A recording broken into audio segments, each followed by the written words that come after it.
veins, I've been driving this train. Years in this lane, there's no stopping this flame. Cause I came to the game and I changed it. Merhaba arkadaşlar, yepyeni haberlerle karşınızdayız. Hande Erçel sosyal medyada Türkiye'nin en çok takip edilen oyuncusu olma unvanını hala üzerinde taşıyor. Instagram'da 31 milyon takipçisini geride bırakan Hande Erçel, yeni dizisi Bambaşka Biri ile son dönemde sosyal medyanın gündeminden düşmeyen biri oldu.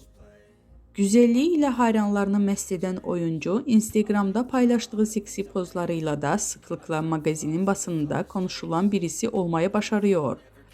Aşk yaşadığı Hakan Sabancı ile sürekli gazeteler sayfalarını süsleyen ünlü oyuncu, ayrıca internet basınında da yoğun şekilde haberleri yapılan isimlerin başında geliyor.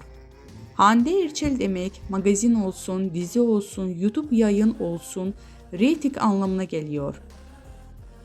Erçel ile ilgili yapılan her haber hayranlarını çok yoğun bir şekilde ilgi gösteriyor. Man, I'm up again. I got tired eyes, need a cup of blend. That's right.